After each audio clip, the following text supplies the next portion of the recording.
আমি এটা পংগু অৰ্ধপংগু প্ৰজন্ম আমি সৃষ্টি কৰি গৈ আছো, যিসকলৰ আমাৰ শিপাৰ লগত সম্পৰ্ক নাই, ছিন্নমূল, যিসকলৰ বিষয়বস্তুৰ প্ৰতি গভীৰ উপলব্ধি নাই, বোধ নাই, ভাতৌ বিদ্যাৰ সহায়তে মূলতঃ তেওঁলোকে এখন চাৰ্টিফিকেট পায়, নম্বৰ পায়। কিন্তু তাৰ মাজতো এইটোও নহয় যে ইংৰাজী মাধ্যমত পঢ়া ছাত্ৰ ছাত্ৰীসকল কিবা বেয়া হৈছে, এইটো আমি নকওঁ। তুলনামূলকভাৱে 100জন ছাত্ৰ ছাত্ৰীৰ যদি আমি এটা হিচাপ কৰোঁ, ইংৰাজী মাধ্যমত পঢ়া ছাত্ৰ ছাত্ৰীৰ তুলনাত মাতৃভাষা মাধ্যমত পঢ়া 100জন ছাত্ৰ ছাত্ৰীৰ যিকোনো বিষয়বস্তুৰ গভীৰতা, বিষয়বস্তুৰ উপলব্ধি তুলনামূলকভাৱে বহু বেছি। যিখিনি অতি মেধাসম্পন্ন ছাত্ৰ ছাত্ৰী তেওঁলোকে ফৰাচী ভাষাৰ মাধ্যমত পঢ়িলেও, জাৰ্মানী ভাষাৰ মাধ্যমত পঢ়িলেও তেওঁলোকে নিশ্চয় কৃতিত্ব দেখুৱাব পাৰিব। আটাইতকৈ ক্ষতিগ্ৰস্ত হয় যিখিনি মধ্যমীয়া বুদ্ধিবৃত্তিৰ ছাত্ৰ ছাত্ৰী, সেই ছাত্ৰ ছাত্ৰীখিনি ক্ষতিগ্ৰস্ত হয়। আচল বিষয়টো তেওঁলোকে বুজি নাপায়। এটা বিদেশী ভাষা এটা ঢোকা এটা লৈ পেলাই বিদেশী ভাষাত ভেজা দি তেওঁলোকে জ্ঞান আহৰণ কৰি তথাকথিত জ্ঞান আহৰণ কৰিবলৈ বাধ্য হয় বা বাধ্য কৰা হয়। মই যদি সুস্থ মানুহ, মোক খোজকাঢ়িবৰ কাৰণে পেং এডাল কিয় লাগে, লাখুটি এডাল কিয় লাগে? নিশ্চয় নালাগে। আৰু সেইটো ল'বলগীয়া হয় মানে মই দুৰ্বল, সেইটো পৰিচয় হয় বা মোৰ কিবা এটা অসুস্থ কিবা হয়। ভাষাৰ ক্ষেত্ৰত আমি বিদেশী ভাষাই লাখুটিডাল কওঁ বা পেংডাল কিয় ল'ব লাগে? সেই ঢোকাটো আমি কিয় ল'ব লাগে? এইটো হৈছে যে আত্মবিশ্বাসৰ অভাৱ, এইটো হৈছে এক ধৰণৰ হীনমন্যতা, আৰু এইটো হৈছে আমি এই শিক্ষা বিজ্ঞান সম্পৰ্কে আমাৰ ধাৰণাৰ অভাৱ। তাৰ কাৰণে আমি সৰ্বসাধাৰণ মানুহক আমি জগৰীয়া কৰিব নোৱাৰোঁ। এই ধৰণৰ হয়তো চিন্তা চৰ্চা কৰাটো সকলোৰে কাৰণে সম্ভৱ নহয়। কিন্তু আমি যিটো গদ্দলিকা প্ৰবাহ বুলি কওঁ যে ভেড়াৰ পালটো ইফালে গৈছে কাৰণে আমিও সিফালে গুচি গৈছোঁ, মূলতঃ এই কথাটো হৈ আছে। আৰু ইংৰাজী মাধ্যমৰ এখন বিদ্যালয় দিলেই আমাৰ ল'ৰা ছোৱালী সতি ইংৰাজী ভাষাত খুব পাৰ্গত হৈ যাব, তেওঁলোকে ভৱিষ্যতে সকলো দিশতে কৃতিত্ব লাভ কৰিব। 100% সেইটো ভুল কথা, আৰু সেই কথাটো ইতিমধ্যে প্ৰতিপন্ন হৈছে। আৰু এই কথাটো মই লগতে খুব দৃঢ়ভাৱে ক'ব খোজোঁ যে ইংৰাজী মাধ্যমৰ চাইনবোৰ্ড এখন লগাই দিয়া বিদ্যালয় এখন মানে ভাল ইংৰাজী শিক্ষা নহয়। আপোনালোকে যদি অলপ খবৰ লয়, এনেকুৱা ইংৰাজী মাধ্যমৰ বিদ্যালয়বিলাকৰ বেছি সংখ্যকৰে ইংৰাজীৰ যিটো শিক্ষা, ইংলিছ টিচিং, এইটো একেবাৰে ছাবষ্টেণ্ডাৰ্ড, অতি নিম্নমানৰ। তেনেকুৱা বহুত অভিভাৱক এতিয়া আমি পাইছোঁ বা পাওঁ যে ইংৰাজী শিকিব বুলি ভাবিয়েই ল'ৰাটোক ইংৰাজী মাধ্যমৰ অমুক বিদ্যালয়খনত দিলোঁ। না সি ইংৰাজী শিকিলে, না অসমীয়া শিকিলে, না গণিত বুজি পালে, নে বিজ্ঞান বুজি পালে। অসংখ্য উদাহৰণ আছে, আপোনালোকে খবৰ ল'লে গম পাব। এই কথাখিনি কোৱাৰ অৰ্থ এইটোৱেই, আমাৰ অসীম কৃষ্ণ বৰুৱাই এই কথাটো কৈ গৈছে। আপোনালোকে যে সজাগ মানুহখিনি ইয়াত সমবেত হৈছে, আৰু একেখিনি কথাই আমি আকৌ কৈছোঁ, কিয় কৈছোঁ? আমি যেতিয়া যে ধৰি লওঁ যে অসমৰ 2000ৰো অধিক জাতীয় বিদ্যালয়, এই বিদ্যালয়বিলাকত অধ্যয়ন কৰি থকা প্ৰায় 6 লক্ষাধিক ছাত্ৰ ছাত্ৰী, অভিভাৱকসকল, শিক্ষকসকল, আমি যদি শিক্ষাৰ লগতে আমি অসমীয়া ভাষাৰ কথা কওঁ, কৃষ্টিৰ কথা কওঁ, এই যিখন যুঁজ, আমি যদি যুঁজ বুলি কওঁ, এই যুঁজৰ আমি প্ৰত্যেকে একোগৰাকী সেনানী। যুঁজ কৰিবলৈ হ'লে, যুদ্ধ কৰিবলৈ হ'লে সেনানীসকলৰ হাতত অস্ত্ৰ থাকিব লাগিব, খাৰ বাৰুদ থাকিব লাগিব। আৰু সেই খাৰ বাৰুদ বা অস্ত্ৰ হৈছে আমাৰ হাতত খুব দৃঢ় যুক্তি থাকিব লাগিব যে মোৰ ল'ৰাটোক যে আমি অসমীয়া মাধ্যমত দিলোঁ, তেওঁ ভাল কৰিলে নে ভুল কৰিলে। আপোনাৰ যেতিয়া কোনোবাই প্ৰশ্ন কৰিব যে তোমাৰ ল'ৰাটো একমাত্ৰ ল'ৰা বা 2-3টা সন্তানৰ গৰাকী হ'লে বহুতে কয় এই এটাই ল'ৰা, এজনীয়ে ছোৱালী, কেলেই অসমীয়া মাধ্যমত বিদ্যালয় দিলে, ওচৰতে এনেকুৱা এখন ইংলিছ স্কুল এখন আছিল। এনেকুৱা বহুত প্ৰশ্ন আপোনালোকে নিশ্চয় সন্মুখীন হয় বহুতে। কেতিয়াবা বিভ্ৰান্তিও আহে, ভুলেই কৰিলোঁ নে ভালেই কৰিলোঁ। সেইকাৰণে এই অস্ত্ৰখিনি হাতত থকা দৰকাৰ। আপোনালোকে যিটো কাম কৰিছে, শুদ্ধ কাম কৰিছে, বিজ্ঞানসন্মত কাম কৰিছে, আৰু পৃথিৱীৰ সকলো সফল দেশ, শৈক্ষিক ক্ষেত্ৰত যিবিলাক দেশ আগবঢ়া, সকলো দেশেই এই কথাটো প্ৰমাণ কৰিছে। মই 10 বছৰ ইউৰোপলৈ গৈছিলোঁ, তাত তেওঁলোকে বাস্তৱিকতে ইংৰাজী ভাষাটো এক ধৰণৰ ঘৃণা কৰে বুলি কৈ নিদিয়ে, আই হেট ইংলিছ বুলি নকয়, কিন্তু ইংৰাজীত কথা ক'লে তেওঁলোকে উত্তৰ দিব নোখোজে আৰু ভাল নাপায় কথাটো। আপুনি কেইটামান জাৰ্মানীত গ'লে জাৰ্মান কেইটামান শব্দ, দৈনন্দিন লগা ফ্ৰেঞ্চত গ'লে ফৰাচী ভাষাৰ শব্দ কেইটামান শিকিবলগীয়া হয়। আমাৰ ইয়াত যিটো হৈ আছে, এইটো আমাৰ এক ধৰণৰ হীনমন্যতা। তাৰ মানে এইটো নহয় যে ইংৰাজী ভাষাটো আমি নিশিকিম। ইংৰাজী ভাষা শিকিম, যিহেতু আমাৰ কাৰণে পৃথিৱীৰ, আমি বিশ্ব দৰবাৰলৈ গ'লে, পৃথিৱীলৈ ওলাই গ'লে আমাৰ যিহেতু যোগাযোগৰ ভাষা এটা লাগিব, ইংৰাজী নিশ্চয় লাগিব। কিন্তু আমি সাধাৰণতে ভাবি থকা ধৰণে যে ইংৰাজীত হোটেলৰ ৰিচিপশ্যনিষ্ট বা কল চেণ্টাৰৰ কোনোবা ছোৱালী এজনী ল'ৰা এটা কোৱাৰ নিচিনাকৈ অকলশৰীয়া ইংৰাজী ক'ব পৰা মানে আমি পণ্ডিত হৈ গ'লো, এক্সপাৰ্ট হৈ গ'লো। এইটো 100% ভুল কথা। আচলতে য'তেই যাওক তেওঁলোকে আপোনাৰ ভাষাটো পৰীক্ষা নলয়, তেওঁলোকে আপোনালোকৰ জ্ঞানৰ পৰীক্ষা। যিসকল আমাৰ ছাত্ৰ ছাত্ৰী যিসকল ওলাই গৈছে, অসম জাতীয় বিদ্যালয়ৰ 2-এটা আমি ভিডিঅ' দেখাইছোঁ। আমাৰ বাহিৰা অসম জাতীয় বিদ্যালয়ৰ বাহিৰৰো বহুত জাতীয় বিদ্যালয়ৰ ছাত্ৰ ছাত্ৰী এনেকৈ ওলাই গৈছে সময়ত, সেইবিলাকো আমি দেখাম, আমি ফেচবুকতো দিম। খুব দৌৰা-দৌৰি হোৱাৰ কাৰণে হাততে পোৱা কেইটা ভিডিঅ' আমি আনিছোঁ। গতিকে কথাটো হৈছে যে এইটো আমাৰ এক প্ৰকাৰৰ হীনমন্যতা, যিটো হীনমন্যতা আমাৰ ব্ৰিটিছৰ দিনত, মই কওঁ এই কথাটো, থমাছ মেকলে বুলি এজন মানুহ 1836 চনত যেতিয়া ভাৰতবৰ্ষত শিক্ষানীতি প্ৰস্তুত কৰিছিল, তেতিয়া মেকলে এটা কথা কৈছিলে যে এইখন দেশত যদি আমি বহুদিনলৈকে শাসন চলাই থাকিব লাগে, এটা প্ৰথম কাম কৰিব লাগিব। সেই কামটো হৈছে ইংৰাজী ভাষাটো আমি গাঁৱে ভূঞে চুবুৰীয়ে ইংৰাজী ভাষাটো বিয়পাই দিব লাগিব। এনেকুৱাকৈ ইংলিছাইজ কৰিব লাগিব যাতে ভাৰতীয়সকল মাত্ৰ গাৰ বৰণ আৰু তেজখনিটো সলনি কৰিব নোৱাৰি, বৰণটো সলনি কৰিব নোৱাৰি। তেওঁলোকে মাত্ৰ গাৰ বৰণ আৰু তেজতহে ভাৰতীয় হৈ থাকিব। তেওঁলোকৰ বুদ্ধিবৃত্তি, বৌদ্ধিক কথা, আচৰণ, চাল চলন, মানসিকতা সকলোবিলাক ইংলিছ হৈ যাব, ইংৰাজী হৈ যাব।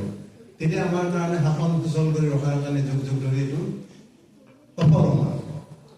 সেইটো মেকলিজিম বুলি কয়, মেকলৰ থিয়ৰিটো। আৰু সেই যিটো আমাৰ এটা মানসিকতা আমি ক'ব নোৱাৰাকৈ আমাৰ তেজত সোমাই গ'ল, আমাৰ জিনত সোমাই গ'ল, সেই যিটো দাসত্বৰ মানসিকতা, সেই মানসিকতাৰ পৰা আমি আজিও বহুত মানুহ মুক্ত হ'ব পৰা নাই। এইটো এক প্ৰকাৰৰ হীনমন্যতা, এক প্ৰকাৰৰ দাসত্বৰ মানসিকতা। মই বাৰে বাৰে কৈছোঁ, দৰকাৰ হ'লে ফৰাচী ভাষাও শিকিম। কাইলৈ যদি এনেকুৱা হয় যে ফৰাচী ভাষাটো ফৰাচীসকলে গোটেই পৃথিৱীখন জয় কৰিলে, ফৰাচীটো এটা আন্তৰ্জাতিক ভাষা হৈ গ'ল, আমি ফৰাচী ভাষাও শিকিম। ইংলিছ এজ এ লেংগুৱেজ আমি ভালকৈ শিকিম। তাৰে কাৰণেও জাতীয় বিদ্যালয় শিক্ষা ব্যৱস্থাত যথেষ্টখিনি কাম কৰা হৈছে ইংৰাজী ভাষা হিচাপে শিকাৰ কাৰণে, যিটো ইংৰাজী মাধ্যমৰ বিদ্যালয়বিলাকতে তেনেকুৱা চাগে বহুতো তেনেকুৱা ইংলিছ টিচিং নাই। গতিকে আপোনালোকে এইখিনি কথা খুব ভালকৈ জনা উচিত। মাতৃভাষা মাধ্যমত শিক্ষা গ্ৰহণ কৰিব লাগে।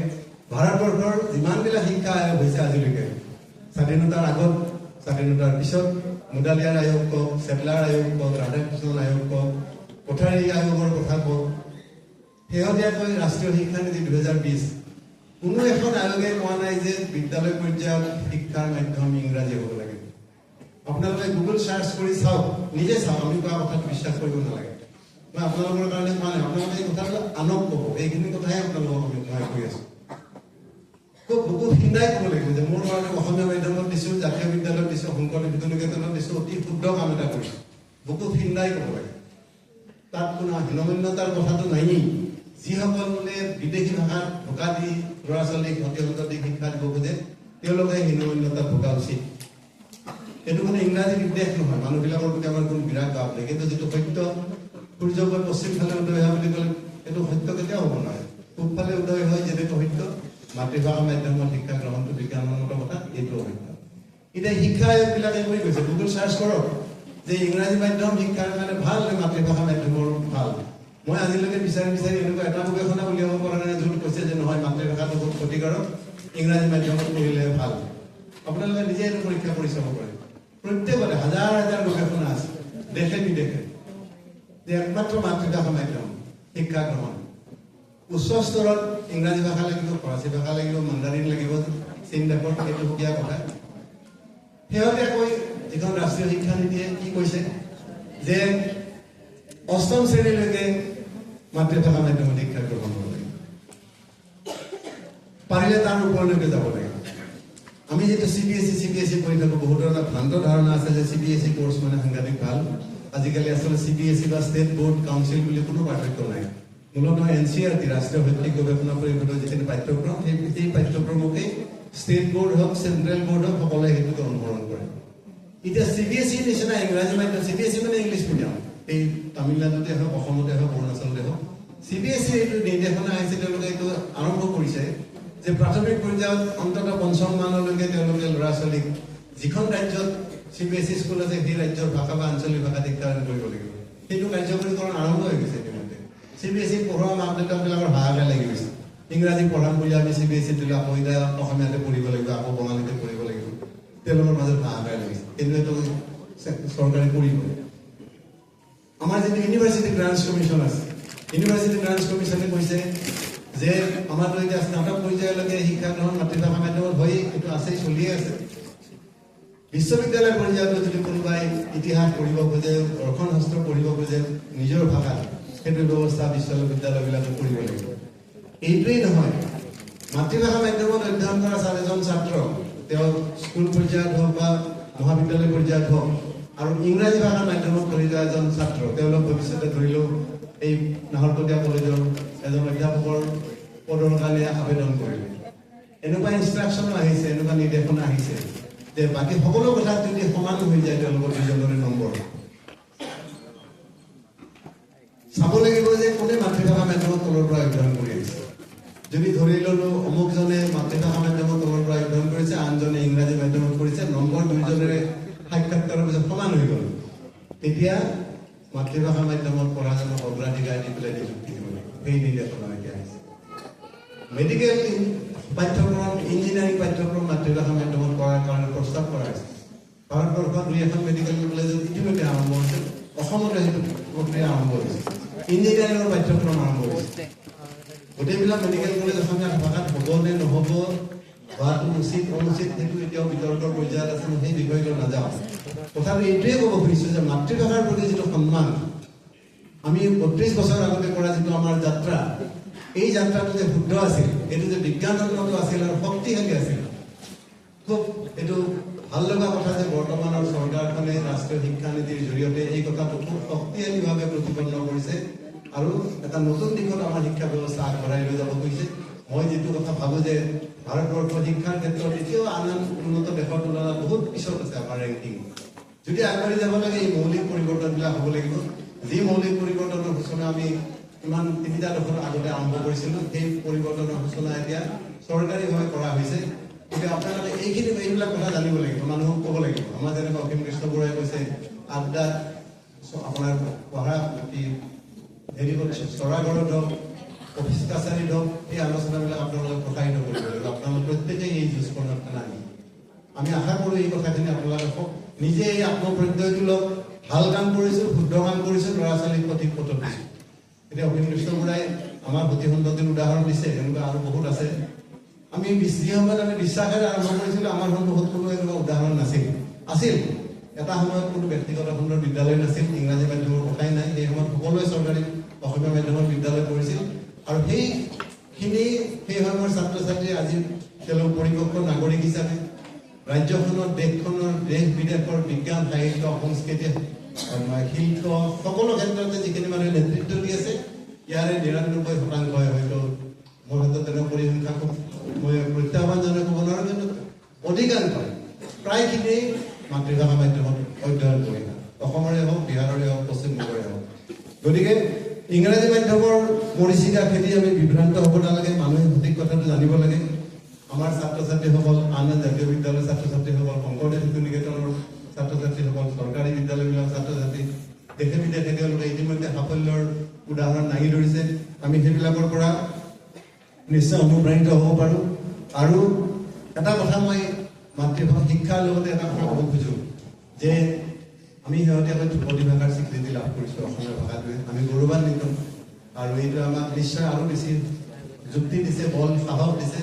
কিন্তু ধ্ৰুপদী ভাষাৰ গোটেই প্ৰক্ৰিয়াটোত অসম সাহিত্য সভা জড়িত হৈ আছে, চৰকাৰো জড়িত হৈ আছে। তাৰপিছত বহুত তেনেকুৱা উৎসৱ উদযাপন কৰা হৈছে ধ্ৰুপদী ভাষাৰ কাৰণে। হওক, উদযাপনো লাগে, সফলতাৰ এটা আনন্দও কৰিব লাগে, সেইটো সঁচা কথা। কিন্তু যিসকলে এই উদ্যোগবিলাক লৈছে, তেখেতসকলৰ পৰিয়ালৰ সতি সন্ততি, নাতি নাতিনী অসমীয়া ভাষা পঢ়িব নাজানে, ক'ব নাজানে। এনেকুৱা বহুত সাহিত্যিক, শিক্ষাবিদ, অধ্যাপক, শিক্ষক আমি পাইছোঁ, যিসকলে বহুত কিতাপো লিখিছে। ঘৰত নিজস্ব পুথিভঁৰালত 100,000 হিচাপত কিতাপ আছে। এতিয়া আমাৰ ওচৰত আহে যে জাতীয় বিদ্যালয়ত কিতাপখিনি ল'ব নেকি পুথিভঁৰালত। আমি কৈছোঁ আমাৰ ঠায়েই নাই, আমাৰ এনেই 15,000 মান কিতাপ আছে, গতিকে আমাৰ ঠাইৰ অভাৱ। কিয় আপুনি দিব লাগিছে? যেতিয়া মোৰ ল'ৰাইটো পঢ়িব নাজানে অসমীয়া, আৰু মোৰ নাতি নাতিনীটো চিনিয়ে নাপায় অসমীয়া আখৰ। গতিকে কিতাপখিনি পেলাব নোৱাৰি, বিক্ৰী কৰিব নোৱাৰি। গতিকে জাতীয় বিদ্যালয়ত দান কৰিব ওলাইছে। কিমান দুৰ্ভাগ্যজনক। ধৰি লওক কিবা কাৰণত ইংৰাজী মাধ্যমতে পঢ়াইছে, কিন্তু নিজৰ ঘৰখনত প্ৰত্যেকজন অসমীয়া মানুহে, মই এই কথা এতিয়াও আবেদন কৰোঁ, আপুনি আপোনাৰ বিবেচনাৰ ভাবিছে ইংৰাজী মাধ্যমত পঢ়াটো ভাল, সেইটো আপোনাৰ বিবেচনা, সেইটো বিবেচনা আমি সমৰ্থন নকৰোঁ, বিশ্বাস নকৰোঁ। আমাৰ কথা পঢ়ক, তথাপিও নিজৰ শিপাৰ লগত সম্পৰ্ক ৰাখিবলৈ, নিজৰ ভাষাটোৰ প্ৰতি শ্ৰদ্ধাশীল হ'ব এতিয়াও শিকাব নোৱাৰে। সি ইংৰাজী মাধ্যমত পঢ়িলে হোৱা কিতাপ এখন এতিয়াও শিকাব নোৱাৰে। এই যে মই কৈছোঁ হীনমন্যতা, স্বাভিমানৰ অভাৱ, আত্মবিশ্বাসৰ অভাৱ, সেই কথাবিলাক ইয়াত ক্লিয়াৰ কৰিছে। গতিকে মই সকলোকে আন মাধ্যমত পঢ়োৱা অভিভাৱকসকলৰ প্ৰতি, সমাজৰ সকলোৰে প্ৰতি আহ্বান জনাম, কিবা কাৰণত বেলেগ মাধ্যমত পঢ়িলে ভাষাটোৰ প্ৰতি শ্ৰদ্ধাশীল হওক। আৰু মাতৃভাষা প্ৰণামৰ উদ্দেশ্য সেইটোৱে। আমি ইংৰাজী মাধ্যমৰ বিদ্যালয়বিলাকত পৰৱৰ্তী সময়ত যোৱাৰ কাৰণে চিন্তা চৰ্চা কৰিছোঁ। এতিয়া মই এই কথাবোৰ কৈ সামৰিম যে আমি যিটো কথা কৈ থাকোঁ যে আমি ধ্ৰুপদী ভাষাৰ প্ৰমাণ পত্ৰ ভাষাটো ৰক্ষা নকৰোঁ, যিদৰে সংস্কৃতক কৰিব পৰা নাই।